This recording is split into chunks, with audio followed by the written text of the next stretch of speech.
Enjoy your time here and find peace in the stories we tell. If you liked the story, don't forget to like, comment, and subscribe to support the channel. Under the heavy snowfall, I silently looked at the words on the divorce decree from His Highness the Crown Prince. That same day, I received another marriage proposal from his uncle. In the vast hall I sat properly, my heart as cold as dying embers. Just moments before, the Crown Prince had stood before all the civil and military officials, declaring that he already had someone in his heart and wished to break off our engagement with me. My father's face turned cold while His Majesty's expression was dark and unreadable. How could anyone dare defy an imperial marriage bestowed by the emperor himself? When the tension reached its peak, a voice rang out, breaking the heavy atmosphere. The speaker was Prince Ning, the only royal prince of this dynasty, and also the emperor's most favored uncle. He entered the hall, his sharp gaze sweeping over me before slowly smiling. Every eye in the hall turned toward him. I looked up in confusion, meeting his flirtatious peach blossom eyes. Those eyes carried a hint of amusement as they looked at me. Adrian Zhao, granted the title Prince Ning, was the most prestigious royal prince of the Great Shang dynasty and also the emperor's closest uncle. He had always acted on whim, never bound by rules. This man possessed extraordinary beauty and arrogance. In the freezing winter, he wore a brilliant red robe, sitting in the great hall like a blazing fire in the midst of harsh winter. Seeing him speak up, the emperor's expression softened somewhat but remained stern as he scolded. "What nonsense are you spouting now, Adrian?" Adrian slowly opened his mouth. "Your Majesty, I am truly moved by Crown Prince Marcus's deep feelings and determination to break off the engagement." He pretended to pat his chest and sigh, the corner of his mouth lifting with a teasing smile.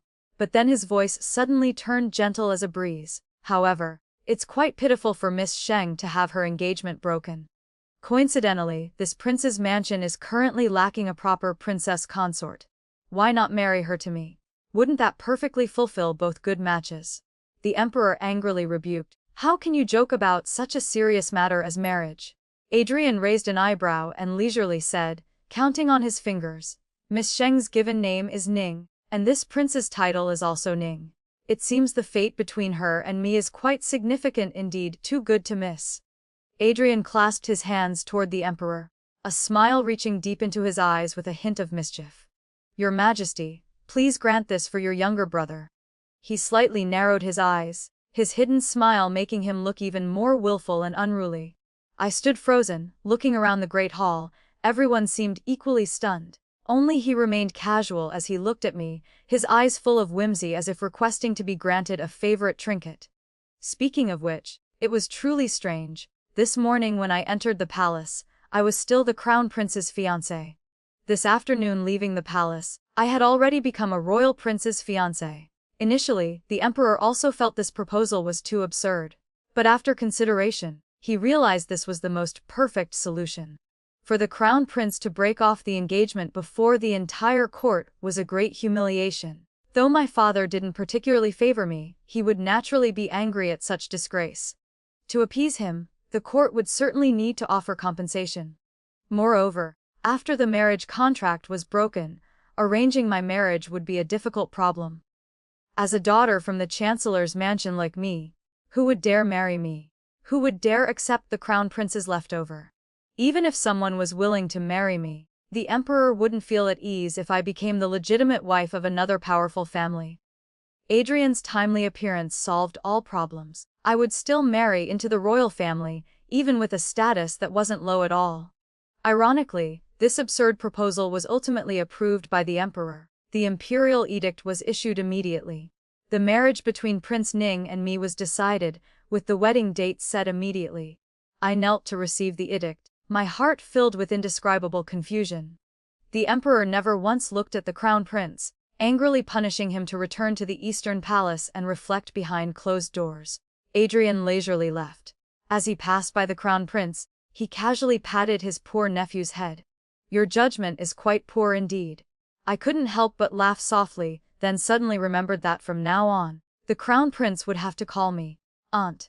I suddenly felt it was somewhat miraculous yet also somewhat satisfying. I am the legitimate daughter of the Chancellor's mansion.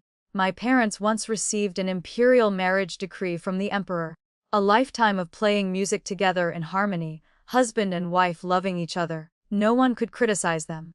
The couple respected each other like guests. However, my mother's health was poor. After giving birth to me, her vital energy was greatly damaged. Many years later, she couldn't have more children and gradually became estranged from my father. Not long after, my father brought a concubine through the door. This concubine, surnamed Tayet, truly had a blessed appearance. In less than a year, she gave birth to twins, a dragon and phoenix pair.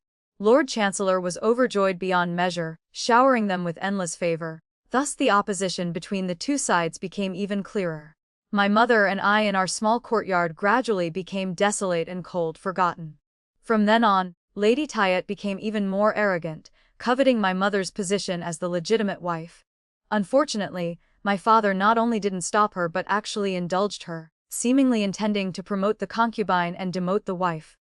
My mother and I never had another easy day. As months and years passed, I gradually grew up while my mother reached her twilight years. People said my temperament was too gentle, fearing that after she passed away, I would be bullied by others. So she earnestly begged the emperor for an imperial edict. With the emperor's golden words deciding my position as crown princess, even if I wasn't favored by my father in the future, no one in the chancellor's mansion would dare look down on me.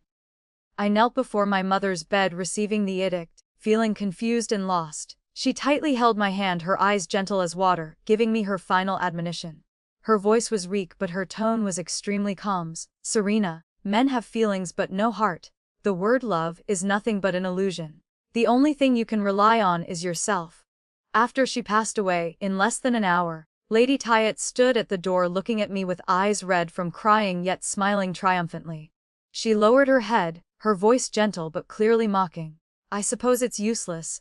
I went through so much trouble preparing those medicines for her. I suddenly felt cold as if falling into an ice cave. Looking at her eyes full of satisfaction, her smile grew even brighter. I suddenly felt she had lived too long. I slowly collected all emotions from my face. After a long while, I looked up at her directly and gently smiled. Thank you for your efforts, stepmother Tayet.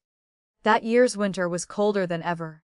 I wore mourning clothes with a white headband, standing silently in the wind and snow, my heart as cold as ice.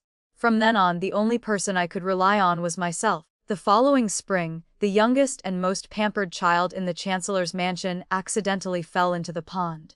At that time, spring hadn't warmed yet, the ice on the water surface hadn't melted. The pond was deep, the water cold. The child struggled a few times and soon stopped breathing. I stepped outside, watching Lady Tayet frantically searching. I slowly approached her and whispered with a smile, I suppose it's useless. I went through so much trouble damaging those steps.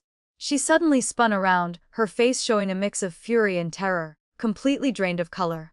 I calmly said, I didn't like him living through this season. Indeed, after that, the child fell seriously ill with persistent high fever and eventually followed the wind away. Lady Tayet came to find me, her eyes red from hatred and resentment, hating to the point of wanting to take everything from me. I just smiled indifferently. Returning from the imperial palace, I accidentally overheard some gossip.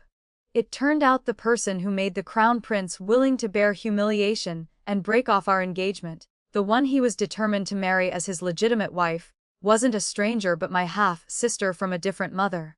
Lady Tayet, oh Lady Tayet, you surely didn't expect I could be so fortunate. Losing the crown prince, I gained a royal prince.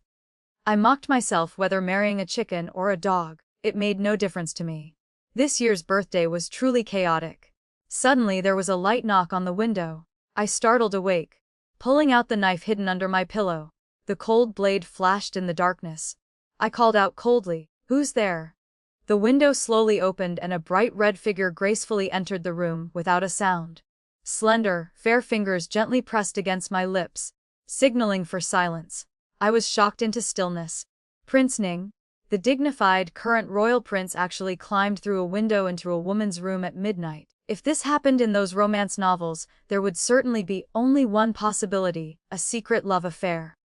But even affairs require considering time, place, and opportunity, and clearly this person met none of those conditions.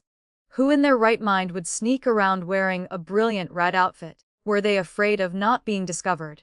I was still an unmarried lady in the boudoir. My reputation was very important too. Is this appropriate? Adrian lightly landed on the ground, leisurely adjusting his robes before casually closing the window. Seeing my somewhat panicked expression, he raised an eyebrow and smiled faintly. Don't worry, no one will discover me. His dark, ink-like eyes fell directly on me, his gaze sweeping over the bright cold knife in my hand. Suddenly he tilted his head and smiled ambiguously. You said this prince is a chicken or a dog? His voice was deep and stable, light as wind brushing over zither strings, making one involuntarily mesmerized. Those peach blossom eyes were beautiful to the extreme. In the quiet night, they emitted an even more hazy light, like a vivid painting created by a master of talent. I unconsciously lost myself for a moment, then was surprised by his train of thought. Of all the more important matters, he didn't care about any of them, only paying attention to one casual remark from me. I couldn't help but open my mouth. Your Highness came to find me just to ask about this. He shrugged, his tone casual. Not really. I came to discuss our marital feelings with you. I was stunned, then suddenly remembered his reputation for romance that spread throughout the capital. My face instantly flushed red, my mind in chaos. Without thinking, I blurted out, Your Highness Prince Ning, please have some self-respect. You and I haven't married yet. Whatever matters there are, we can discuss them after the wedding, it's not too late. This time it was his turn to freeze. His crystal-clear eyes blinked several times, rarely showing a bit of surprise. But in just a moment, he suddenly burst out laughing so hard he couldn't stand straight. I looked at him in confusion. The more I looked the stranger it seemed. Adrian finally managed to suppress his laughter. From his robes, he took out a carefully wrapped brocade box, and gently opened the lid. In that instant, something shiny reflected under the lamplight, an emerald jade pendant, intricately carved and exquisitely beautiful. It seemed to emit a gentle light in the darkness. Adrian smiled brilliantly, his eyes bright as stars. I heard today is the princess's birthday, so I specially chose a gift. I hope it's not an intrusion. After speaking, he lifted a jade box as if to put it away. I didn't expect the princess to want me to have self-respect. Fine then, I'll take it back. I froze, my face immediately flushing red. Without thinking, I threw down the knife in my hand and lunged forward to grab the box. But Adrian was a head taller than me. With just a gentle raise of his hand, I couldn't reach it no matter what. He even had the leisure to tease. I didn't expect the princess to be so eager to get married. Your husband obeys. After we complete the wedding ceremony, I will properly cultivate feelings with you as husband and wife. I was so angry I could explode. At this moment, outside the door suddenly came the somewhat hesitant voice of Ming Xing, my close maid. Miss, is something wrong? This servant heard movement in the room. Adrian thick-skinnedly prepared to speak up. I startled and quickly covered his mouth, clumsily pushing him aside. Taking several deep breaths, I tried to maintain calm and called out loudly. Nothing's wrong. There was just a mouse that got in. I've already chased it away. I'm going to sleep now. Outside fell silent. It seemed Ming Xing had left. I just breathed a sigh of relief when I heard Adrian's slow voice. You said I'm a chicken, or a dog, or a mouse. I took a deep breath to calm down, then answered, a duck. Adrian burst out laughing. Prince Ning is a duck. I'm afraid that's just the princess's momentary whim. My heart sank slightly, suddenly realizing I had been too casual with him. No matter who it was, facing such a teasing smile, one couldn't help but relax. But Adrian didn't mind at all. Instead, he teased further. I didn't expect the princess to have such sharp wit. I pursed my lips and glared at him. He lazily raised the jade hairpin to test it against my hair, then nodded with satisfaction before casually tucking it back into his sleeve. As he turned around, his robes swept past, causing the candle in the room to suddenly go out. I rubbed my temples and sighed, too lazy to relight it. I waved my hand, my tone indifferent. I want to rest early. Your Highness, please leave quickly. In the unclear darkness, I couldn't see Adrian's expression. He just lazily patted my head and said in a low voice, Happy birthday. With that, he turned and climbed out the window to leave, his movements as light as a passing breeze, leaving no trace. I stared blankly at the jade box in my hand. After a long while, I angrily stamped my feet several times. At this time, the mansion had already begun bustling with preparations for my wedding. Though Adrian was famously dissolute, Prince Ning's mansion was extremely clean, not even a single concubine. Previously, the emperor had intended to arrange marriages for him, but he refused with the excuse, "If your majesty insists on marrying me off, why not just change the sign of Gaiqiao House to Prince Ning's mansion? That would be even faster." Gaiqiao House was the largest brothel in the capital. The emperor was helpless and couldn't do anything about this brother. Thanks to this, the most dissolute royal prince in the capital, who had been a coveted prize in the eyes of many noble families, ended up remaining single until now, and I became the first legitimate wife to properly enter Prince Ning's mansion. During this time, two small incidents occurred. First, Sophia came to visit me once. She had indeed gotten engaged to the crown prince, acting arrogantly as if she were already the crown princess. Clearly she hated me because of Summer Sheng's matter, but for some reason, she took the initiative to come find me. Second, the jade hairpin Adrian gave me suddenly disappeared. I searched for several days but finally had to accept the fact that it was truly gone. Apart from these things, everything went smoothly, but disaster struck on my wedding day itself. On the wedding day, from dawn the entire mansion was bustling. Everywhere was joyful red. I put on wedding clothes embroidered with gold thread, covered my face with a veil, and sat in the flower palanquin carried by 8 people. Along the road to the prince's mansion, 10 miles of red dari stretched out. The sound of firecrackers crackled everywhere, filled with cheerful voices. Everything proceeded solemnly and perfectly. The flower palanquin stopped at the gate of Prince Ning's mansion. I was helped down, went through the bowing ceremony, then was led into the bridal chamber. From the moment I crossed that threshold, I had become Adrian's legitimate wife. The distance between him and me was now within arm's reach. His breath carried a clean, elegant fragrance. Today he wore deep red wedding clothes, looking handsome and tall as jade. When I left the mansion, I only glimpsed him from afar. But the image of that young groom was so brilliant I couldn't look away, dazzling like fire on a winter day. I suddenly remembered that snowy day when he also wore brilliant red robes, his whole being radiating an overwhelming presence. I wonder if he noticed I was lost in thought. His fingers suddenly lightly brushed over my fingertips, bringing a gentle warmth. The ceremonial official called out in a high voice, "First bow to heaven and earth." He held my hand and helped me kneel down. But at this moment, a piercing scream tore through the air. "You cannot bow. You cannot. This will ruin her entire life." The joyful atmosphere instantly froze. I looked up in shock and anger. In the great hall, the emperor's face darkened as he shouted, "How dare you!" The speaker was a woman with an unfamiliar voice, neither high nor low, neither arrogant nor servile. She knelt down and kowtowed several times, loudly declaring, "Your Highness cannot marry this woman. She has already been intimate with another man." As soon as the words fell, the entire hall erupted in commotion. All laughter and conversation instantly fell silent. The atmosphere was deathly still. I didn't need to look to know all the eyes in the hall, shocked, scrutinizing, curious, were all focused on me. But contrary to everyone's commotion, I was the calmest person there. One had to admit this maid chose her timing perfectly. At this moment, I was still covered by the red veil, and due to royal etiquette couldn't speak freely to defend myself. Just like that, with one sentence she left me standing in the wind, completely unable to move. I slowly pondered, then sighed. This maid's mind must have been kicked by a donkey. In front of so many people, during a royal wedding, she dared to publicly expose such a scandal. Whether true or false, making the royal family lose face like this, could she still live? The atmosphere grew increasingly tense. If I wasn't mistaken, with just one look from the emperor, all those who didn't belong would be swept from the hall. All those who didn't belong. I'm afraid they had already hurriedly bowed their heads, held their breath, and retreated. Adrian held my hand, his fingertips gently brushing over mine, carrying a cold but powerful energy. I couldn't see his face but could clearly feel the suppressed anger building within him, like a calm lake suddenly churning with waves. He slowly helped me stand up, his voice calm but containing hidden killing intent. "Do you know what crime it is to falsely accuse the princess?" The woman paused slightly, her voice trembling with tension, but still trying to appear resolute. "Your Majesty is wise and enlightened. Even if this servant had the courage of heaven, I wouldn't dare lie."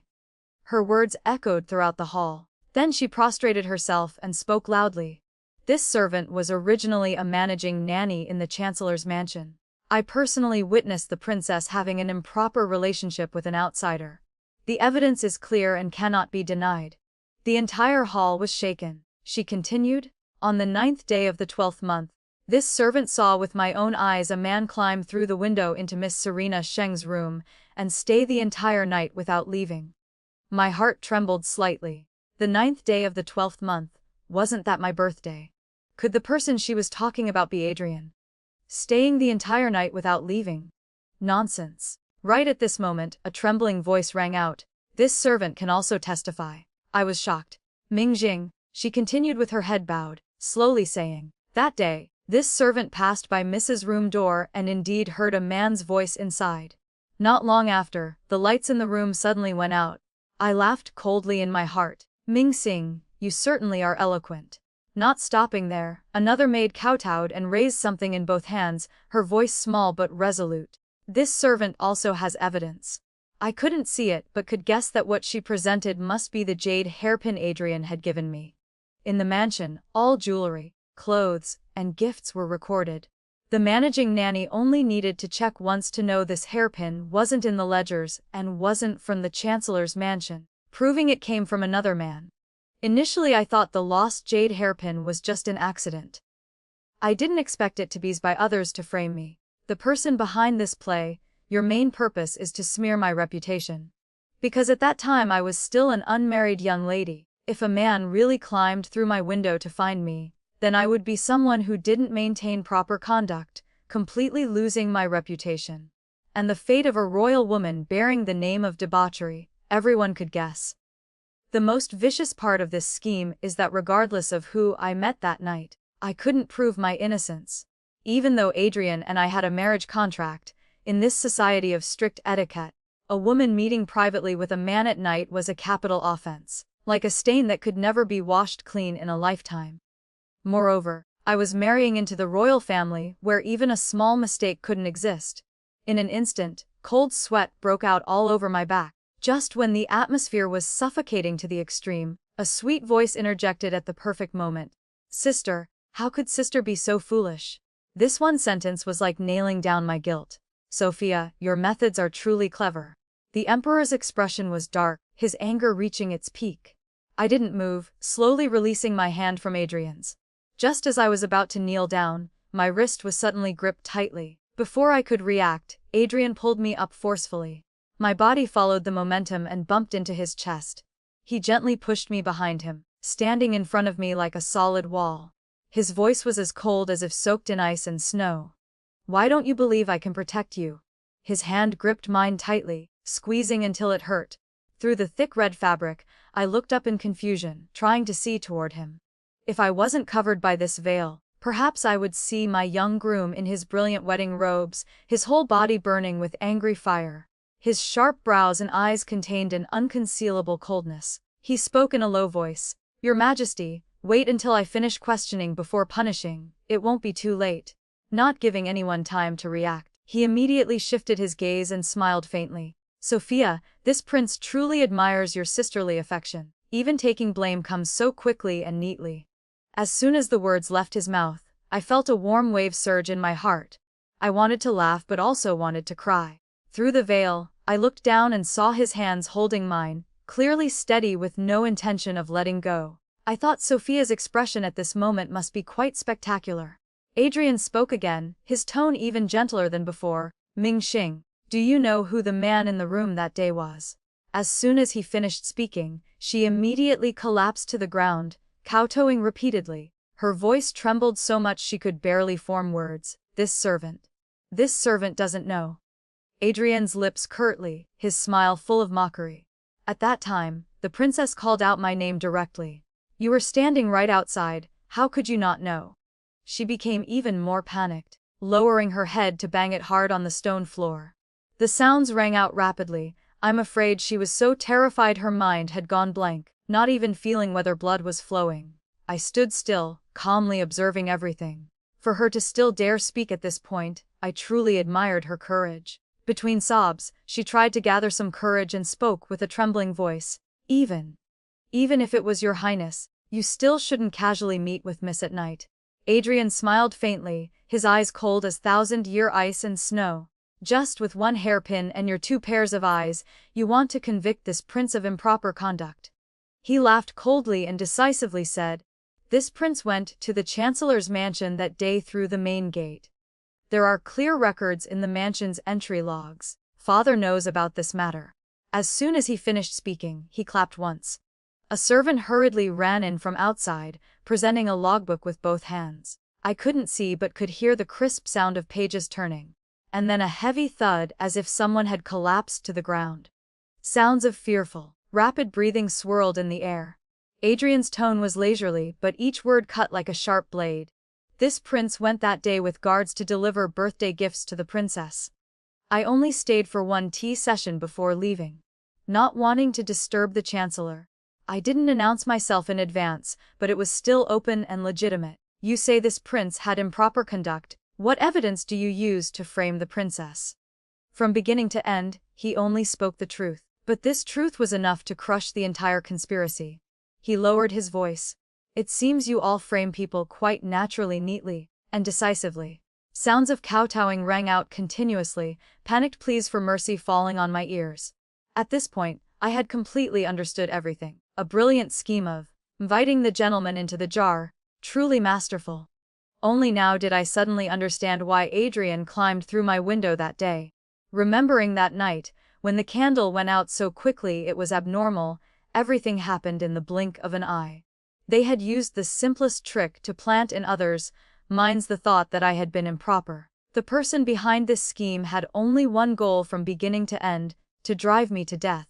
What they didn't expect was that Adrian would unravel each link in the chain so quickly. Adrian's voice deepened, killing intent radiating coldly. Earlier, this prince asked if you knew what crime it is to falsely accuse the princess. A mere slave daring to smear the royal family's reputation, the princess's honor, the imperial dignity, making the entire court a laughingstock. As he finished speaking, the emperor on high also coldly continued. Someone come, drag them down for thorough interrogation. Find out who's behind this. Don't let them dirty the prince's eyes. In the great hall rang sounds of miserable crying and pleas for life. I trembled slightly. Adrian, in the world's eyes, was a lazy royal prince who only knew pleasure, completely ignoring rules. But perhaps the truth was completely opposite.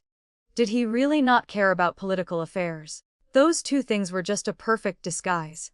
Today's chess game, even I had unknowingly become a chess piece in his hands. A person who was already the most noble royal prince of Great Sheng, yet calculated every step, every move with terrifying precision. So who exactly was the blade in his hand pointed at? I lowered my head to look at his hand still holding mine, suddenly feeling cold all over. But the next second, he suddenly raised his voice, full of dissatisfaction. The princess is so angry. Won't this affect our wedding? What should I do? Before I could catch my breath, a tickle in my throat made me cough, almost unable to breathe.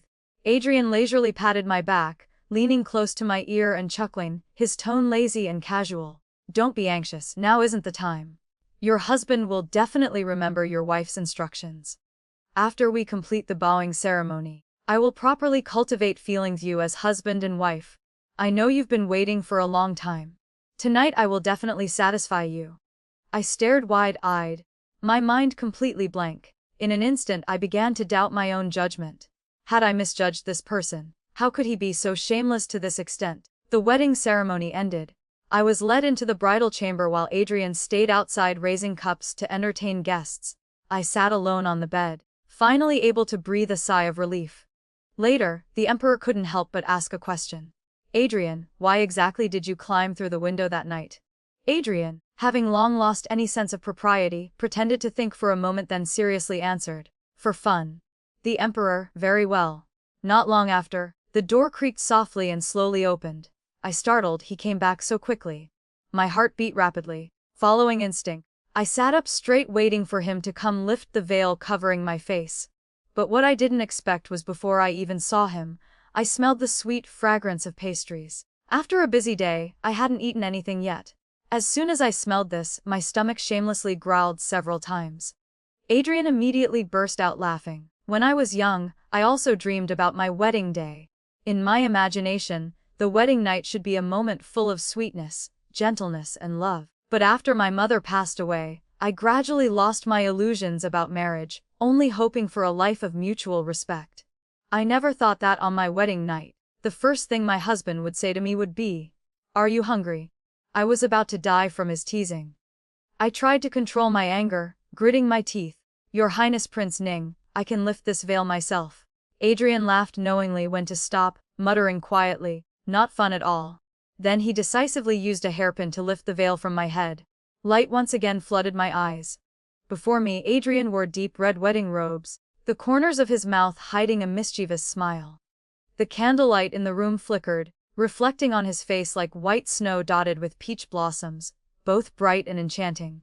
He was clearly in a very good mood, maintaining the posture of just lifting the veil. He leaned down slightly and gazed at me for several seconds. Suddenly he exhaled softly, then as if just awakening, murmured in a low voice, "Clouds wish to become clothes, flowers wish to become faces." I didn't hear clearly and asked in confusion, "What did you say?" Adrian immediately reached out and lightly tapped my head, his expression completely casual. "Nothing at all." Adrian gently scolded, "Still not eating? Weren't you so hungry your eyes were getting blurry?" He complained with a somewhat reproachful tone, then said, "Every time you get angry, you call me Your Highness Prince Ning. I don't like it one bit." I looked at him in confusion. "Then, what do you want me to call you?" Adrian pretended to think for a moment, then said seriously, "No need to be too sentimental. Just call me Heart's precious darling." My hand trembled and a piece of dragonbeard crisp fell straight onto the table. After a bout of chaos, I was finally able to sit peacefully and eat pastries. Adrian propped his chin watching me eat, suddenly asking, "Don't you have anything you want to ask me?" I bit into a piece of osmanthus cake while responding, "Yes I do. This osmanthus cake is really delicious. Can you invite this chef to the mansion, so I can eat it every day?" Adrian had just taken a sip of tea and almost choked. He slowly said, "Today is our wedding day. His Majesty personally hosted the banquet. These pastries were definitely made by the imperial chef." After a pause, he lazily added, "As long as your husband doesn't lose his head, you can call all the chefs under heaven to cook for you." I looked at him for a long while and realized he was serious, so I relaxed and finished the last piece of pastry. Then I casually responded, "After all, I'm already your wife. If you lose your head, I'd have a hard time keeping my life too." After speaking, I cleared my throat and changed to a deeper tone. "You went through all this trouble and effort. Wasn't it just to deal with the crown prince? From when Marcus unilaterally broke off the engagement to Sophia's scheme against me today, it was all a play you orchestrated, wasn't it? This coup today, the emperor will definitely blame the chancellor, catching him off guard, and my father is the crown prince's most loyal supporter."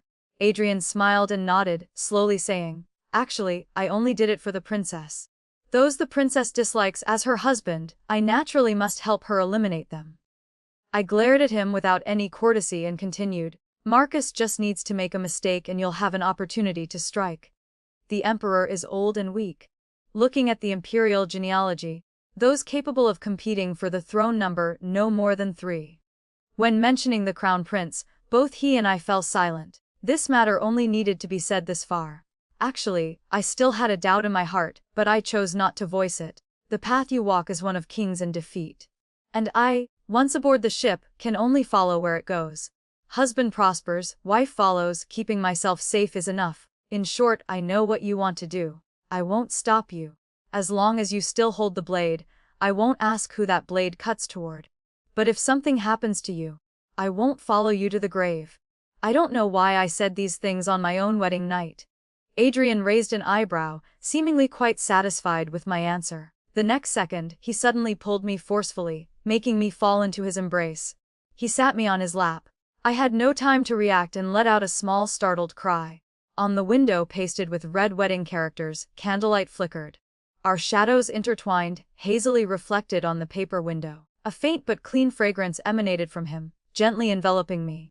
In the room, agarwood incense, dragon and phoenix candles burning bright red, silk curtains embroidered with mandarin ducks playing in water. Deep red filled the entire room, overflowing with a joyful atmosphere. His low laughter sounded by my ear, warm breath brushing against my skin, ticklish to the point I wanted to escape. Only now did I wake up, my face starting to heat up. The person before me was my husband. He spoke neither fast nor slow. This prince really wants to hear how the princess plans to protect herself by killing me. I softly answered, there's no way. I can only strike first. I reached out to embrace his neck, speaking in a low voice. In front of everyone, slit your throat and present your head to atone for crimes, using your head to wash away the guilt and preserve my life. When saying these words, I was extremely calm. Mother's words from the past still echoed in my ears. Men have feelings but no heart. The word, love, is just an illusion. If there really was such a day, I think I would truly do it. I wasn't joking. Adrian seemed completely unprepared. He just exposed his vulnerable throat before me, letting my fingertips gently glide over it, drawing circles on his skin. Could you bear to? He asked softly. The throat under my fingertips moved slightly. I nodded. Yes. Adrian laughed, his voice lazy but full of danger. I didn't expect this prince to have raised a wolf, heartless and ungrateful. He suddenly grabbed my hand and pinned it above my head, his eyes darkening dangerously yet willfully like a monarch intoxicated by beauty. Then, not giving me time to react, he leaned down and fiercely bit my lips. This prince gives you one night of gentleness. The next morning when I woke up, my whole body ached terribly, remembering last night being forced to call him darling. And not just darling. I was so embarrassed I wanted to bite him to death in anger. Adrian was still sound asleep. I reached out to push him awake. Hurry, we still have to go to the palace today to pay respects. Not only did he not get up, he pulled me into his arms instead, his sleepy voice saying, not going. Sleep more. I struggled to break free but he only held tighter, his voice lazy. Let him go die. I was almost scared unconscious. In the end we slept straight until noon. On the first day after marriage, Adrian cancelled the greeting ceremony and chose to spend the entire day with me. He also said from now on in Prince Ning's mansion, I could do whatever I wanted. He especially emphasized one sentence. Specially toward this prince, you can do as you please. So I kicked him straight out of the room. Unexpectedly, I hadn't locked the window tightly and he climbed back in. On the second day after marriage, Adrian coaxed me to go out sightseeing, saying he wanted to broaden my horizons. As a result, I was pulled onto a horse. In the middle of the bustling streets, he didn't restrain himself and spurred the horse to fly. I hugged his waist tightly, too scared to utter a word.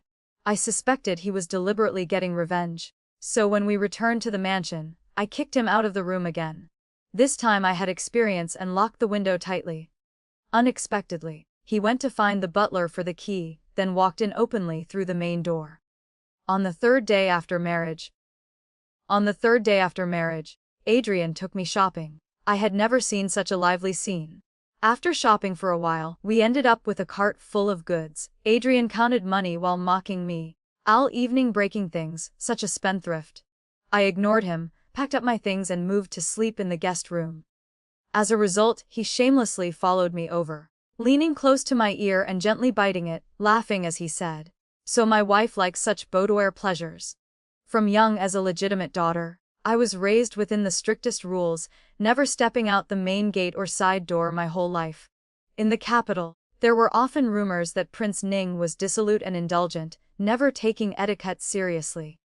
At first I didn't believe it, because the wedding ceremony had countless complicated rituals which he performed without any omission, showing no sign of impatience. But after half a month as a princess, I gradually believed it. Because from the time I entered the door until now, half a month, he had taken me out playing constantly. After half a month, hadn't I also become dissolute? Still, I had to admit that his appearance was like a stone dropped into my calm lake, creating ripples. Thanks to him, I learned how vast the world was, how beautiful all things could be, and also that Adrian was the most deserving of a beating in this world. For the first time in my life, I felt I was truly living. But Adrian wasn't just someone who only knew how to play around as he appeared. At least his network of eyes and ears spread throughout the capital. He always grasped every movement inside and outside the palace. He also never avoided me when handling these matters. That day when May found us, Adrian and I were boating on the lake. He suddenly wanted to eat drunken shrimp and crab from Suzhou. So we packed our luggage and headed south along the way. At night on the boat with just the two of us, he used a book to cover his face, resting his head on my lap to sleep, his long black hair like ink spread beside him. Under the moonlight, he revealed a bit of youthful air. May came to find us, looking at me hesitantly as if wanting to say something. Adrian opened his eyes and lazily spoke. What earth-shattering matter now? Indeed, May brought earth-shattering news. While we were absent from the capital had become a scene of changing winds and colors. A memorial on white paper passed through many layers of review and finally landed on His Majesty's dragon desk. Only then did the Emperor realize with shock that the flood relief funds for the southern regions had never reached the common people. Next, pulling one thread revealed the whole swamp, a major case.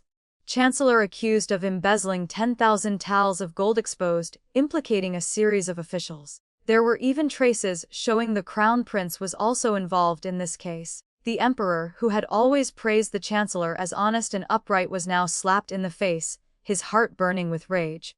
In his fury, he ordered the Chancellor and implicated officials to be thrown into the imperial prison to await interrogation and trial, their properties confiscated, and 9 generations of family exterminated. The Crown Prince was completely confined to the Eastern Palace, his position hanging by a thread. My head thundered as if struck by lightning. This move was too powerful, the strike extremely vicious. Besides Adrian, I couldn't think of anyone who could set up such a situation. He removed the book from his face, his eyes extremely clear. He leisurely ordered, "Send word back to the capital. Report to His Majesty that the princess sympathizes with the common people. This minister has taken her to Jiangnan for relief efforts." The shadow guards received orders and disappeared in the blink of an eye. The afternoon sun shone through the leaves onto his face, half hidden in shadow, half immersed in light hazy. He looked at me silently, his amber eyes reflecting my figure. I sighed softly, my voice somewhat dry.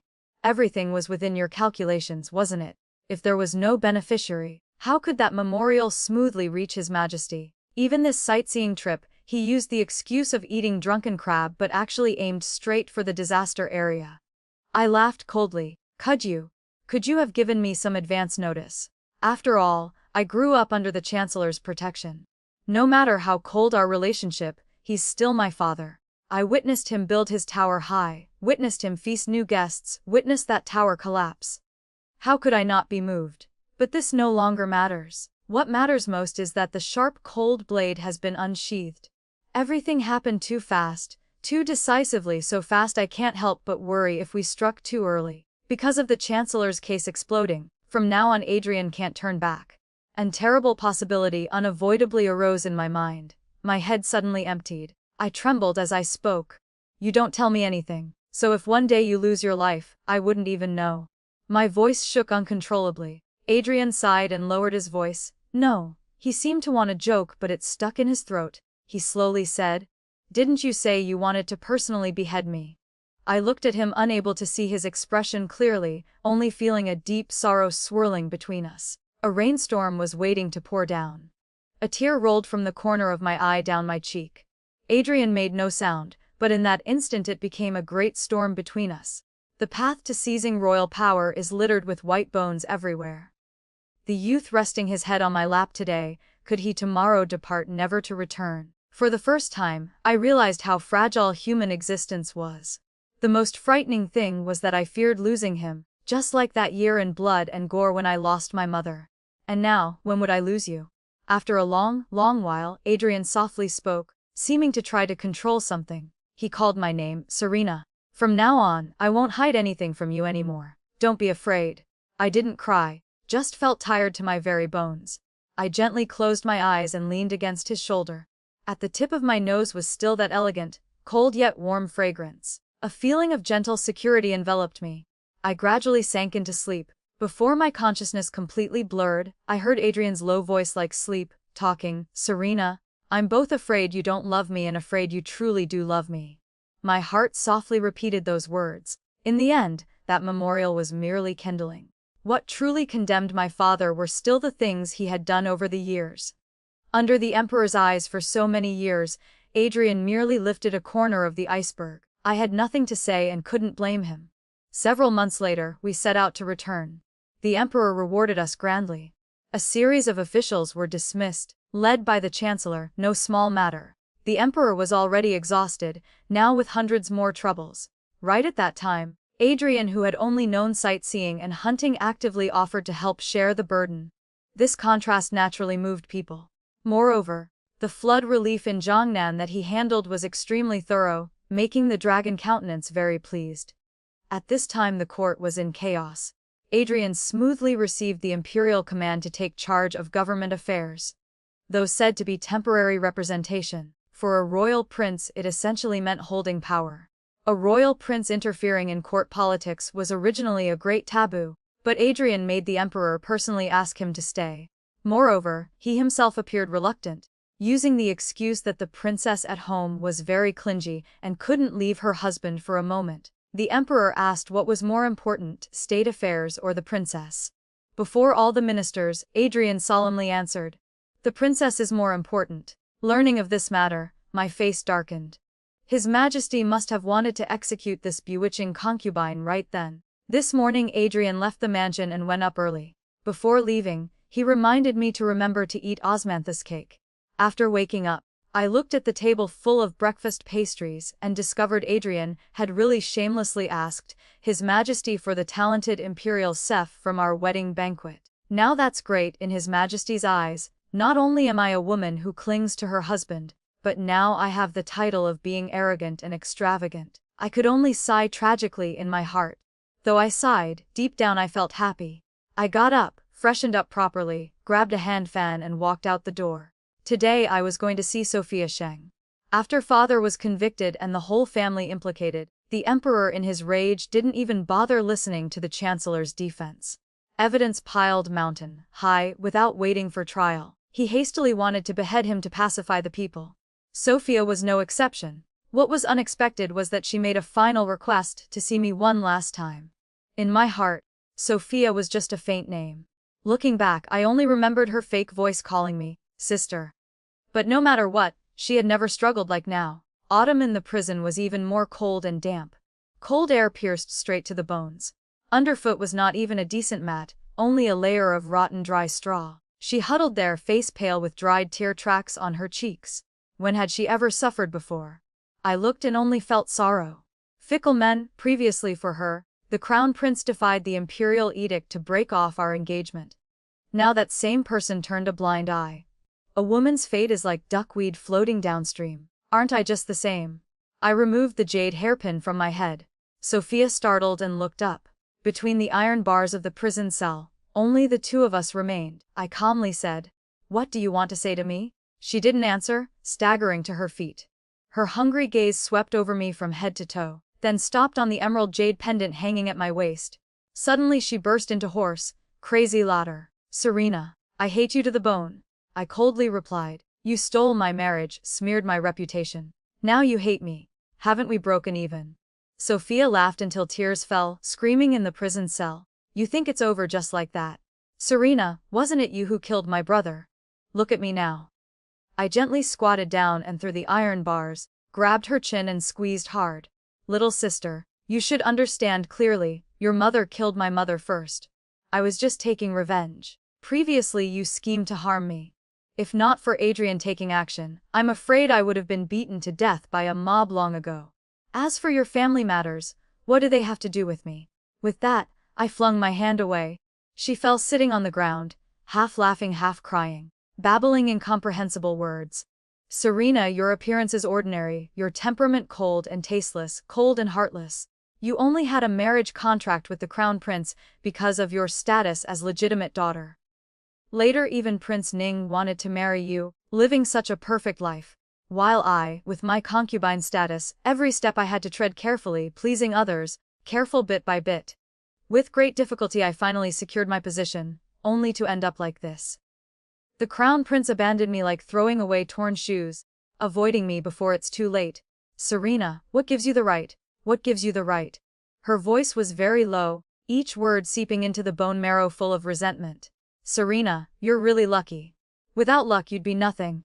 I calmly replied, "Having it is still better than not having it." Hearing her say I was cold and heartless, I actually felt satisfied. I stood up looking down at her. "If you only wanted to say these things to me, then I'll be going." She tilted her head and suddenly came to her senses, the corner of her mouth curving into an eerie smile. "Almost forgot the main matter. A bad premonition suddenly arose in my heart. Sophia looked at me, her eyes full of hidden meaning. Serena, I'm not afraid of death. After I die, it won't be long before you all accompany me to the grave. Her eyes burned strangely bright, her complexion flushed oddly red as if immersed in the pleasure of impending revenge. I immediately stood up and turned to leave. She casually let me go, her voice light but echoing in the confined space, seemingly present yet absent, reverberating around. Ah, you surely don't know, do you? Your noble royal prince. She deliberately dragged out her voice, eyes burning like flames. He's actually short-lived and about to die. I slowly turned back, looking straight into her bright but crazed eyes. What did you say? Sophia burst into bitter laughter, enunciating each word. I accidentally overheard the crown prince and chancellor talking. The chancellor, rolling in officialdom for years, sharp as a fox, once warned Marcus to beware of Prince Ning. But Marcus just laughed dismissively, waving his hand saying no need to worry. Before next year's birthday, Prince Ning will definitely die.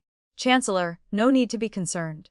My hands clenched my robe as I approached step by step, squatting outside the iron bars. Sophia pressed close, only a thin iron wall separating us. The distance was so close that if not for the bars, our faces would have touched. She leaned close to my ear, her breath cold as a snake slithering past, her low tone full of malice. Do you know he's been poisoned? Do you know he's about to die? Do you know who poisoned him? She suddenly gasped, her eyes flashing eerily bright, full of excitement. If I tell His Majesty, tell the whole world that Prince Ning is dead, will they suspect you? No, impossible. He absolutely won't suspect me. The doubt that had weighed in my heart for so long was finally resolved. The bloody truth suddenly appeared before my eyes, chilling me to the bone. My whole body felt frozen, unable to move an inch. Sophia, you're too naive. But he still doesn't know. Sophia laughed with pleasure, her face joyful to the point of making one's spine chill. Looking at you two so deeply in love, I'm truly happy. I stared intently at her smug, foolish face. Never had my heart been so calm. Adrian found me in the study. By then it was already late afternoon. The news must have spread. Sophia died in prison, taking her own life. I didn't know what His Majesty would think. Perhaps he'd think she couldn't bear the humiliation. As for Adrian, he would certainly receive reports from his shadow guards. Being so intelligent, he naturally understood everything. After returning from the imperial prison, I didn't see anyone, just went alone into his study. Although on our first day of marriage Adrian had said I could do anything freely in Prince Ning's mansion, I had never set foot in this place. From childhood, I had been cautious bit by bit, always keeping myself within proper bounds, maintaining distance from everyone. Even as husband and wife, I still didn't dare truly trust and give my heart to him. That's why, although I clearly knew every scheme of Adrian's, clearly saw his eyes full of possessiveness, I still chose to close my eyes and pretend ignorance. I never actively approached him, never tried to win his favor, didn't even want to know about his past. I thought if I didn't hear, it wouldn't exist. If I didn't acknowledge it, I'd be safe. My mother's last words before she died, "Men have feelings but no heart," had become a bell carved deep into my soul. Only when this blade stabbed straight into my heart did I startledly awaken. I came here to confirm my suspicions. After ransacking the entire study, finally in a cleverly hidden dark compartment, I found a thin piece of paper. On it were densely written small characters describing in detail an extremely toxic poison, 12 lives. Colorless and tasteless, attacks once a year on one's birthday, pain penetrating to the bone. After 12 times, death is certain. The antidote requires a drop of blood from someone of direct bloodline. Who counts as direct bloodline? Birth parents, blood siblings of the same lineage. If blood doesn't flow the same, how can they be called direct bloodline? Only now did I suddenly realize, counting from when His Majesty played chess, it had been exactly 12 years. All the doubts in my heart finally had answers. Adrian was a noble royal prince. Why would he rack his brains struggling for power? Why didn't His Majesty guard against him at all, even showing favoritism to the point of boundless indulgence? Was it because he personally poisoned his own blood brother, knowing he couldn't live much longer, and felt regret? I flipped through page after page of records. The more I read, the more I realized I knew nothing about Adrian. The person I knew was just someone dissolute and carefree who did as he pleased, teasing me to tears countless times. But his youth was completely different. He was elegant as a deity, brilliantly intelligent, a born prodigy. The previous emperor had praised him highly and loved him dearly, until the previous emperor passed away and the princes fought for the throne.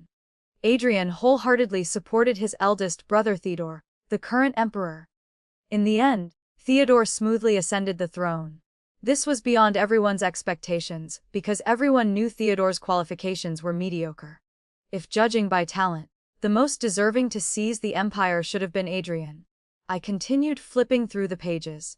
The image of that elegant, talented youth gradually faded, replaced only by a Prince Ning who indulged in wine and women, lazy in enjoying pleasures. A tree taller than the forest, the wind wants to topple it. I could almost imagine the scene back then. Adrian exhausting all his efforts to fight for the throne for an untalented elder brother, then without hesitation offering him the entire empire. He fundamentally didn't care. But what about Theodore? He admitted his younger brother was more outstanding, yet was jealous of his carefree ease. He knew he didn't deserve this throne, and feared an even more terrifying possibility. He didn't want it today, but what if one day he did want it? Did you lose sleep night after night, your heart never at peace, so you personally crushed all possibilities that might arise in his future? Do you regret it, Theodore? You understood better than anyone that he was brilliantly talented, free-spirited, valuing loyalty and feelings deeply. He fulfilled you, yet you destroyed him. You regret more than anyone. You hate more than anyone. Unconsciously I thought of the months that had passed. Adrian never liked staying in the prince's mansion, saying the old rules buried one's spirit, so he often took me here and there. Thin shoes wearing through mountains, green mountains and white snow, wandering together. Escaping the bustling prosperity, listening to people tell stories, watching others perform plays. Greeting the first rays of sun, watching the tide rise. Drinking the last drop of wine in the warm jug. Those days and nights, we were like the most ordinary couple in the mortal world. He once said this was really good. But someone like him had clearly already determined to seize power and throne, yet still had the heart to tease me. Save me from the chancellor's mansion that was already destined for extermination. Just like the first time I saw him. When my father broke the engagement, I could only endure the grievance, my heart full of gloom. Looking up, I unexpectedly met a piercing red. He stood there with a roguish smile, still like our first meeting. A tear fell, wetting the entire page. Adrian, you said you wouldn't hide anything from me. But this matter, you never mentioned a word. I reached out to touch each character on the page, as if I could grasp his youthful shadow. My youth. I hugged myself tightly, curling into a small ball. Mother once instructed that the word, love, was nothing but an illusion. But why was this pain so real? I lay curled on the soft carpet, wrapping myself tightly in the warm blanket. When Adrian returned to the mansion, he spent considerable effort to find me. He picked me up blanket and all. After thinking for a moment, he decisively lay down on the beauty's couch, keeping me in his embrace. When I woke up, I was still in his arms. He slowly stroked my hair, his eyes like wine gleaming with flickering light. I forced myself to sit up and suddenly leaned down to bite his lips. He froze slightly, seemingly not expecting me to take such initiative. I used the momentum to press down on him, one hand gripping his shoulder tightly, the other lifting his chin. Our lips and tongues intertwined as I looked down from above, completely taking control. But in just a blink, he had relaxed and let me do as I pleased. He tilted his head back as if handing over control to me. Until I lost balance and fell on him. Before I could speak, he was faster, grabbing my hand and gently asking, "Does it hurt?" In that instant, my eyes reddened. With these very hands I had strangled Sophia to death. That person was too smug, daring to declare she would expose Adrian's poisoning and imminent death. She carelessly let slip words that fell on my attentive ears. Adrian being poisoned was a secret of the royal family, no one was allowed to know. Especially Adrian himself couldn't know. Because only when he was completely unaware could Theodore feel at ease compensating him. Loving and indulging this blood brother, who wouldn't live much longer anyway. Once news leaked to the emperor's ears, Theodore's first thought would certainly be that Adrian already knew too. He knew he would die young. He even knew the poisoner was his own blood brother. If so, all of the emperor's regret and guilt would immediately deteriorate, replaced only by suspicion, anger, and fear. An emperor who claimed to be righteous and upright, how could he accept his own ugliness? He would definitely silence everyone personally, and I would have difficulty escaping disaster. In just an instant I saw through everything. Before me, Sophia still didn't know anything. Her smug expression, bright eyes as if she had just grasped an earth-shattering secret. She didn't know she no longer had a place to hide in this world, yet she still smiled brilliantly as if waiting for the moment I collapsed. Too close. I only hesitated a moment before suddenly striking, tightly gripping her soft throat. Only the dead cannot speak. Adrian gently rubbed my hand while leisurely saying, Sophia attempted to escape prison. In panic while fleeing, she accidentally fell from a high wall, hitting her head on stones and dying. My eyes widened. He curled his lips, his gaze revealing mockery, but then lifted my hand and gently kissed it. To make my princess so upset, then I'll simply help you erase all traces. He spoke lightly as if telling an ordinary story. But Adrian's next sentence left me suddenly speechless. She must have said something to drive a wedge between us, right? I lowered my eyes, carefully examining my husband. He was too perceptive. Sophia had indeed spoken. I remembered what she said. Who do you think you are? What qualifications do you have to be valued by the prince? He married you for your blood, because your blood is the antidote for him to survive.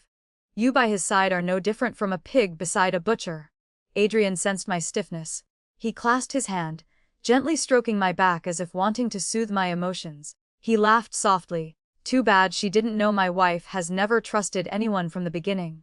My whole body stiffened. He held me in his arms, the familiar cool elegant fragrance surrounding me, soft and gentle. This position should have been intimate, but hearing those words, I only felt cold throughout my body. My heart was cold, even my fingertips were numb. But the next moment, he noticed. Warmth from his hand gently squeezed tight. Without any extra words, I shifted slightly but he just slowly soothed me, his voice gentle. Don't rush. Let's talk about Sophia first. When I received the news, I happened to be in the palace. I heard Marcus was furious, demanding a thorough investigation. I frowned. What was he angry about? He didn't love Sophia. It could only be that Sophia still had value for him to use. In a flash of insight, I exclaimed in shock. Adrian tilted his head to look at me, amusement in his eyes. My princess is originally cautious. If not absolutely necessary, you would never strike so quickly, let alone let me clean up the aftermath for you. Unless she knew a secret related to my life, it could only be the poison in me. He spoke of this matter strangely lightly. I choked. He just casually pulled me into his arms, his voice still calm. I guess Sophia accidentally overheard it, so Marcus decided to go with the flow, feeding her a series of false information. When appropriate, she would spread rumors that I coveted the throne, that I married you with ulterior motives. Before I could speak, he leisurely continued. Although I know my wife definitely wouldn't believe such slander, I still want to say. Adrian, I swear to heaven and earth before our ancestors, besides you, I have no other schemes. I laughed, tears falling again. I gently pushed him away and continued. But the crown prince didn't anticipate that after the chancellor's case exploded, Sophia would be imprisoned, and he would be strictly confined. This originally wasn't a big deal, just somewhat inconvenient. But he didn't expect Sophia would want to see me, wanting to use those things to humiliate me. Adrian smiled faintly, his eyes burning brightly. He lowered his voice. He didn't expect my princess would be so viciously decisive. I shook my head, speaking in a low voice. The one with deep schemes and cruel methods is you. Adrian smiled, his eyes narrowing with interest. I continued slowly, emphasizing each word. The timing of the chancellor's corruption case explosion was too coincidental. And His Majesty's attitude was also off. A grand chancellor, why didn't he even have a chance to defend himself? Speaking to hear, I paused, meeting his deep gaze. The room fell silent as death. After a moment, Adrian suddenly burst out laughing. Slow claps rang out, carrying mockery and appreciation. Worthy of being my wife. He raised his teacup, took a sip, then slowly spoke as if just telling an old story. Because back then, the one who planned the poisoning with His Majesty was the chancellor. My heart shook. So His Majesty absolutely couldn't let him live. Otherwise, if the corruption case was investigated too deeply, wouldn't it drag out the secrets from back then? The reason was terrifyingly reasonable. The chancellor had always been the crown prince's right hand. Adrian slightly narrowed his eyes, his voice slow and calculating, but the crown prince grew increasingly arrogant. Recently he's been acting as if the throne already belongs to him. His Majesty is still young, how could he tolerate his son already lusting for power? I suddenly understood. So he needed a warning. He nodded. The Crown Prince is His Majesty's only son, but not particularly talented. Shouldn't he need even more guidance? As soon as he finished speaking, I understood the entire situation. This corruption case didn't just target the Chancellor alone, it was also a move to restrain the Crown Prince. His Majesty feared his son was too unrestrained, feared he would develop wild ambitions. But at the same time, he couldn't let him be completely destroyed. More important than the Chancellor was my family, and Adrian showed boundless favor toward me.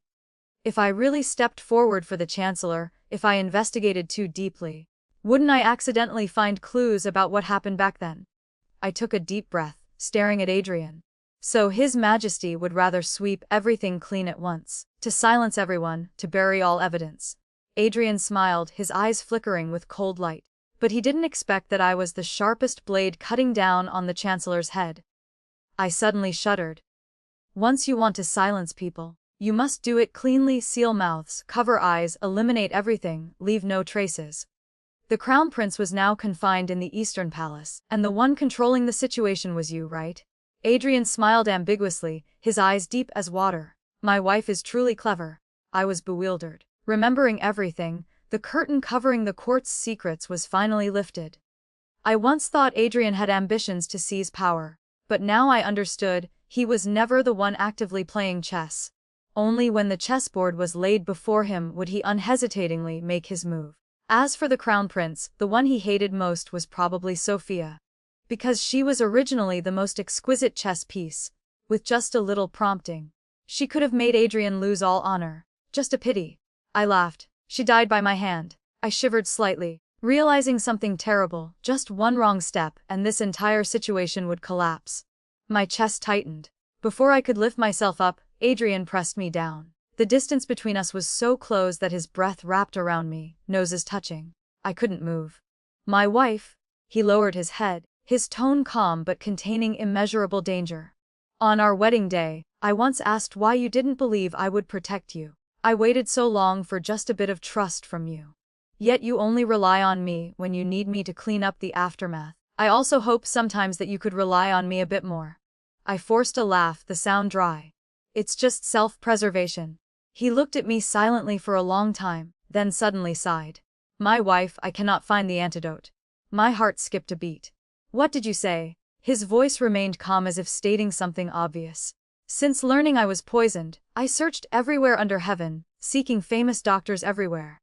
But all said there was no cure. I bit my lip hard, gripping his robe, not knowing if I was angry or afraid. He laughed again, slowly continuing.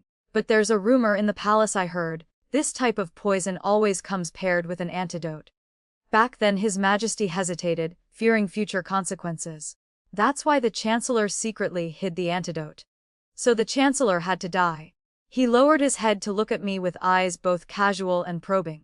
But when I ransacked the entire Chancellor's mansion, I never found any antidote.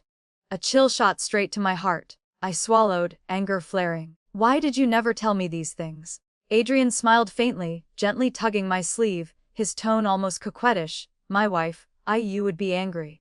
I choked, breath caught in my throat, unable to go up or down. Finally I could only glare at him. But in my heart rose an unclear soreness. Death like a ghost had always hovered around him, while I naively thought I was living in peaceful days, thinking if I just closed my eyes, the world would forever remain this way. Adrian chuckled, his eyes like flickering oil lamps in the darkness, gentle yet infinitely deep. Though I'm dying, protecting you alone is still within my power. You're very good, smart and decisive, putting me at ease. Every day I look at you, the more I look the more I like you, but also the more I look the more I worry. I only hope you could be a normal woman. Before meeting me, no need for schemes, no need to hide knives under pillows. After meeting me, no need to understand power plays and court politics, no need to worry about grudges and right and wrong, no need to kill, even less need to live in constant unease. No need to grieve and suffer for the dirty affairs of the royal family. He sighed softly, the sound like wind through leaves. I can shelter a piece of sky for you, even after I'm gone. I startled, my nose stinging. I quickly covered his mouth, my voice trembling. Don't say such unlucky words. But he still gently called my name. Serena, tell me what I should do. He looked at me with sincere and deep eyes, as if carving my image into the depths of his heart. Tell me, what must I do to put you at ease? I'm not afraid of snakes or monsters from plays, but what I fear most is wholeheartedly entrusting myself to another person. Afraid of offering up my panic and helplessness, my weakness and selfishness before someone. Afraid this trembling heart beating in my chest will one day be trampled and shattered. I smiled, a smile more strained than tears, my voice hoarse. Let me hold you tightly, always keep you in my hands, so I never lose you. When I'm happy, I'll keep you. When I'm happy, I'll kill you. Even I found these words laughable, quickly wiping my eyes, my voice light as passing wind. Just joking. Don't take it seriously. Adrian gazed at me intently, his eyes unusually serious, as if wanting to carve every word I said into his very heart. All right. That night passed, life continued as usual. He remained the same, teasing me until I had headaches from anger. Sophia's death was just a small ripple that passed and disappeared. But it was the beginning of a series of changes. At the chancellor's mansion, after a long period of interrogation and investigation, everyone was finally escorted to the execution ground. I didn't go watch, just quietly did my makeup, put on neat clothes, wearing a small jade Buddha pendant around my neck. I went to my mother's grave and knelt for a long time. I needed to confirm something. If my guess was correct, then the key to breaking this tangled situation was in my hands. My hand tightly gripped the pendant chain. A cold feeling from the jade piece spread along my fingertips. Adrian said he couldn't find the antidote in the chancellor's mansion. That statement made me think endlessly. If father really hid the antidote, either he completely destroyed it or carefully preserved it. The possibility of destruction was small because my father was a man of many schemes who never left himself without a way out. But what if it was hidden? I remembered the moment before mother passed away. She gripped my hand tightly, gently whispering in my ear. Men cannot be trusted. Everything can only depend on yourself. Under her gentle gaze hiding pain, she quietly pressed a jade pendant necklace into my hand. Then she closed her eyes and let go. From that day, I always carried that jade Buddha pendant with me.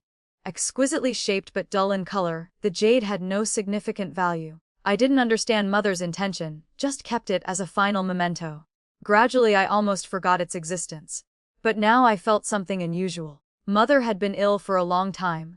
Why wait until the final moment to give me this? She wanted me to learn to protect myself. Had she arranged something before departing? I stood before mother's grave, tightly gripping that small pendant chain.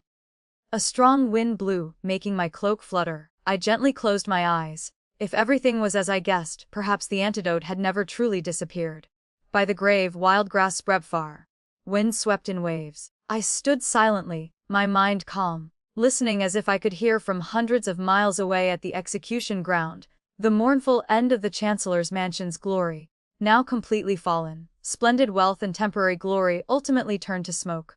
Mother, mother, protect me. Amidst the desolate loneliness and the red gleam of blood on the ground, I gripped the jade Buddha chain in my hand.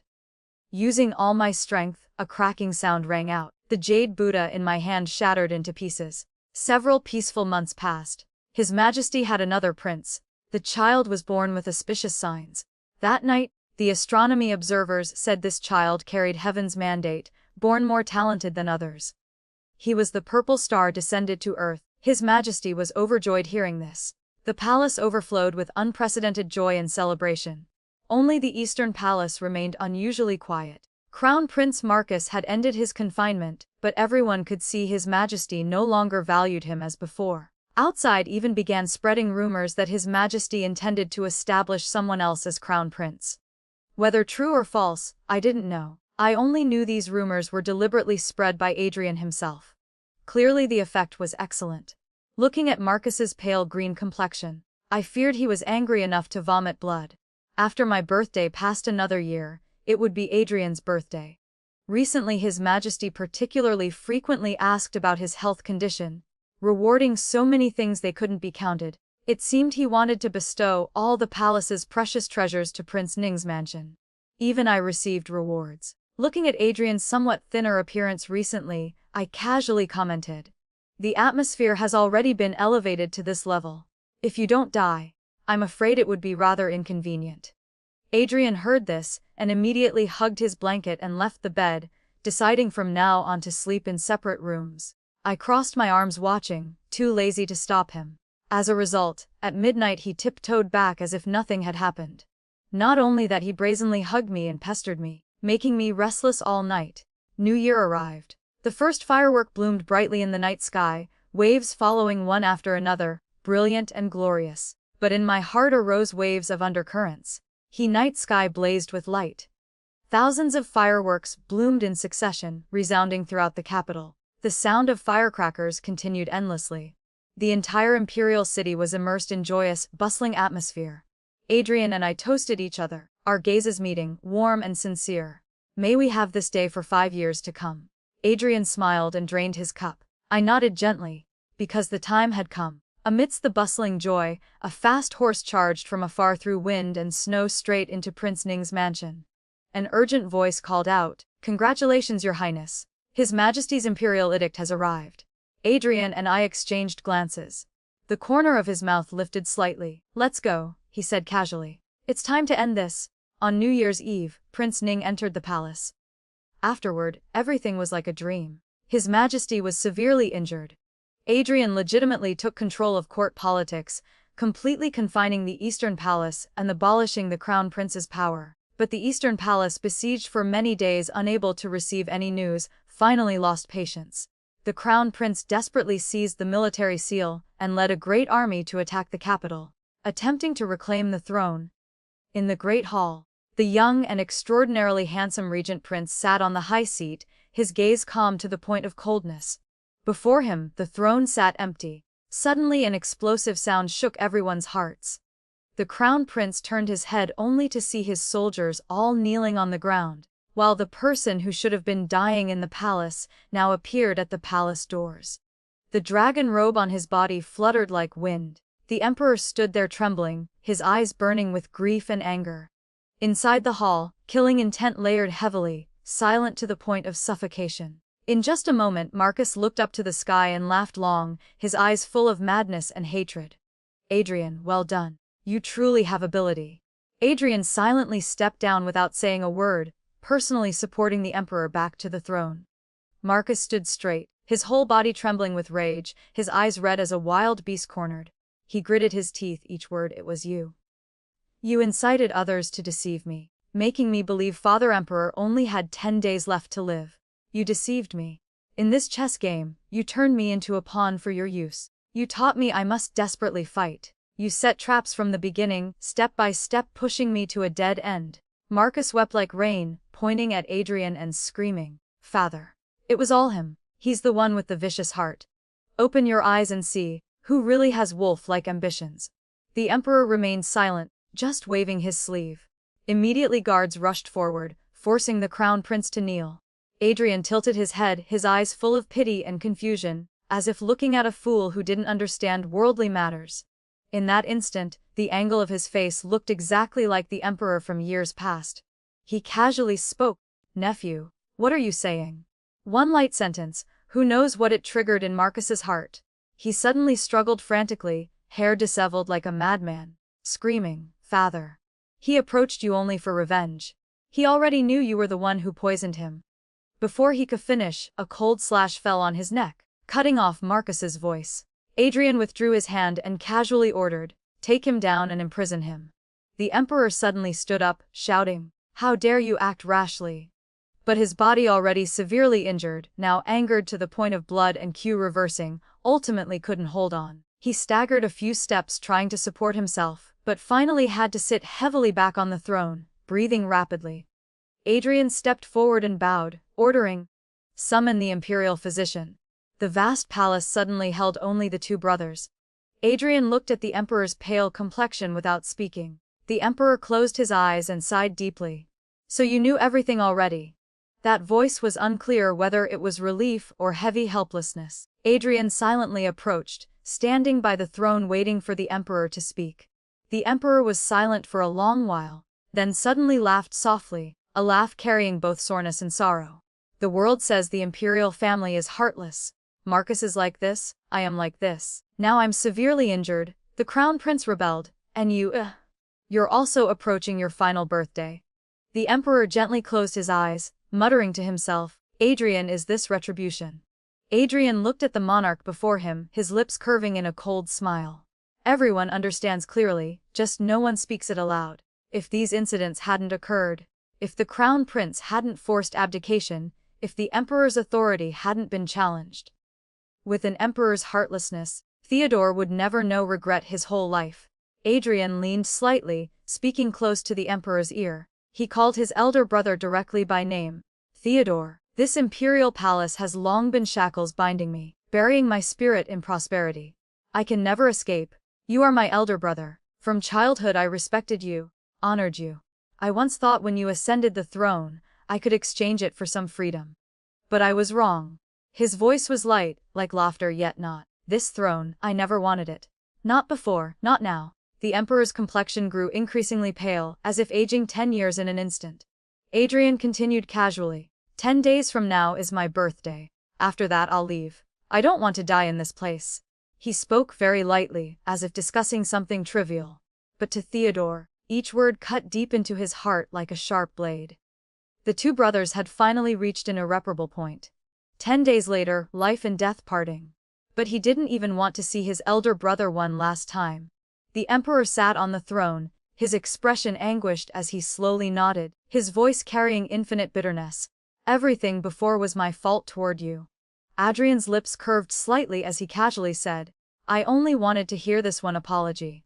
Then he turned and walked away decisively without looking back. But, I don't forgive. Theodore sat there, a solitary figure seeming lost in the vast throne. Watching the imperial physician hurry past Adrian, clearly the supreme ruler of all under heaven, yet at this moment his heart filled with extreme loneliness. Memories surfaced of scenes from the past, two brothers relying on each other, clear laughter echoing under the palace eaves. Everything had long been destroyed by his own hands. Those carefree days of youth were finally buried by time. Adrian had walked to the palace doors when he suddenly turned back slowly. Theodore's breathing caught, a light flashing in his eyes. Adrian raised his hand to his mouth, raising an eyebrow and calling out loudly, Oh right, I still need to take my princess with me. Theodore heard this and his expression changed drastically. He gritted his teeth and scolded, still not satisfied. Adrian smiled and sighed, his tone carrying a hint of laziness. Without her, how can I live? Elder brother, please show mercy. Theodore choked with anger. After half a day, he squeezed out one word, goo. Adrian heard this and smiled, waving his sleeve as he strode away, his back straight. When the palace doors closed behind me, I bit the candied haw in my hand. Hearing this, I couldn't help muttering, what nonsense. I'd live just fine without you. Adrian gently pinched the tip of my nose, smiling helplessly. And then, the prince's mansion suddenly caught fire. The prince and princess both perished in the flames. The emperor ordered a grand burial. This play has finally ended. With that, he smiled gently as if he had long anticipated everything. I fell silent. That day when I crushed the jade Buddha pendant, among the fragments I indeed found something important, an antidote formula. No wonder the jade quality was so poor. At this moment, I finally held tightly in my hand the chess piece sufficient to exchange for a peaceful future. But my heart still trembled with fear. The night Mother died, she was buried in a thin coffin. A deep hole also appeared in my heart, with cold wind howling through. A woman's status is too fragile. Once losing favor, she can only linger in the deep palace living an ordinary, tasteless life. And men, if they want to betray, it's as easy as turning their palm. I had witnessed too many struggles in the inner quarters, seen too much fickleness. But I could never get used to it. I didn't want to be used and discarded, didn't want to be controlled, even less wanted to die meaninglessly. I couldn't bet my entire fortune and life on a man's heart. I couldn't entrust my entire life to a man. The anxiety of separation and desire for control had almost distortedly shaped who I was. On our wedding night, I once said I wanted to kill Adrian purely to protect myself. But later when feelings surged, looking at his face, my heart both overflowed with love yet constantly churned with vicious calculations. I thought he should die when he loved me most deeply. When passionate love seemed eternal, I wanted to approach him, possess him, fulfill him, then personally destroy him. My heart was originally this cruel. That night, I placed 2 medicine bottles before Adrian, slowly telling him there were 2 types of antidote. 1, quick detox, but the medicinal properties couldn't eliminate the root. Lifespan reduced by 20 years. 2, slow detox, once a year using human blood as a catalyst. Stop the medicine and die immediately. With that, I calmly looked at him. 12 years of poison eating deep needed his blood brother who truly harmed him, and this antidote also needed someone sincere to save him. But in this world, the most fickle thing is the human heart. Adrian looked at the 2 medicine bottles and suddenly threw his head back laughing, his body shaking with pleasure. I stared at him somewhat unnaturally. Then without a word, quick as lightning, he grabbed the slow-acting antidote bottle and swallowed it with his head tilted back. I was shocked to death, angrily throwing away the remaining bottle. I grabbed his collar, angrily scolding, "Are you crazy?" Adrian held my hand tightly, managing to swallow the pill, then casually opened his mouth to proudly show me. I drank it already. I was completely stunned, grabbing his robe. I pulled hard, glaring into those bright eyes. I gritted my teeth angrily shouting, "I already said the slow-acting medicine, if stopped you'll die immediately. Why are you so reckless? Aren't you afraid of death?" Adrian casually looked at me, amusement flashing in his eyes, his tone leisurely and calm. "Could it be you want someone else to hold my life in their hands?" As soon as he finished speaking, I suddenly choked up, unable to say another word.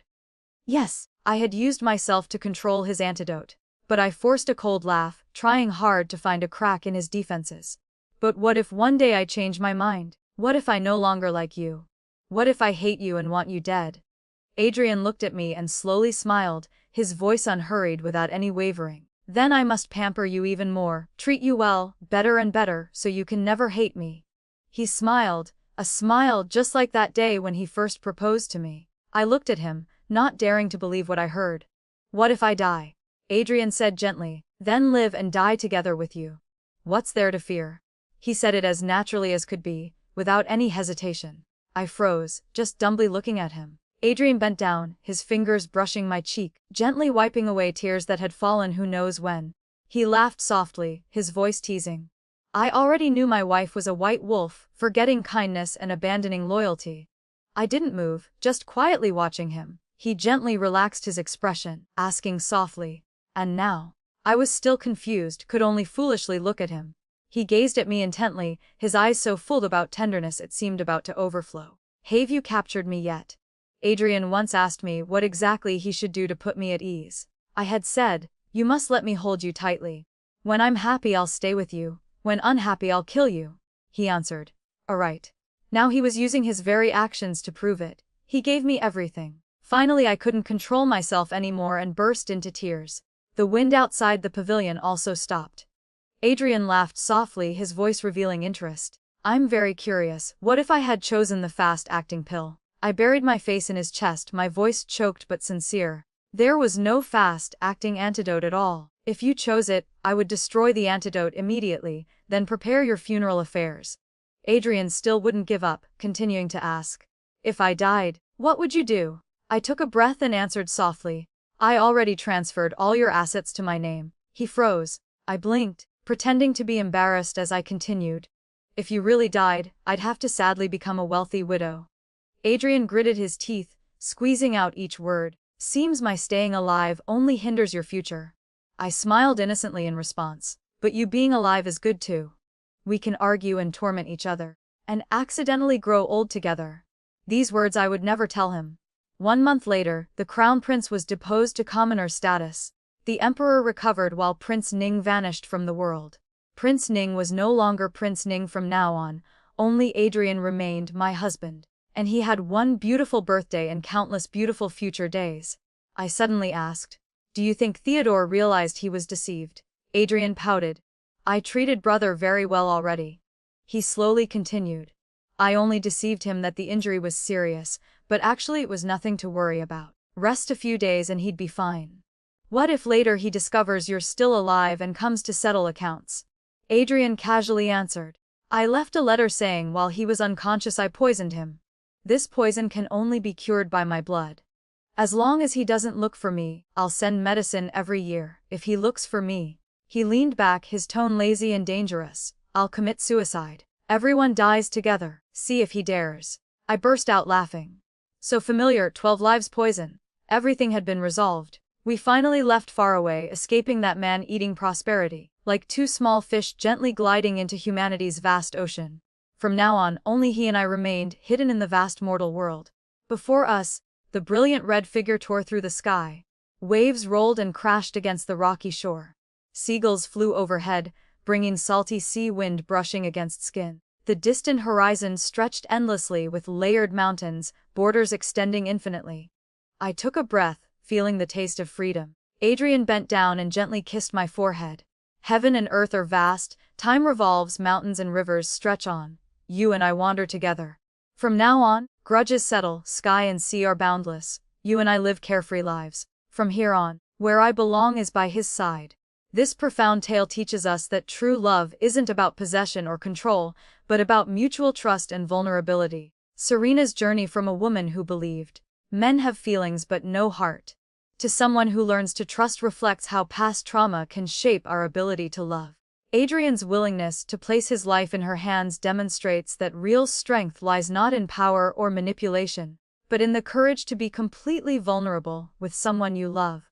The story ultimately shows that healing comes not from controlling our fears, but from finding someone worthy of our trust, someone who chooses us not for what we can give them, but for who we are. In a world of political schemes and betrayals, their love becomes a sanctuary where two damaged souls find redemption in choosing each other, every single day. The story ends here for now. If it touched your heart or left you thinking, I'd love to hear your thoughts in the comments.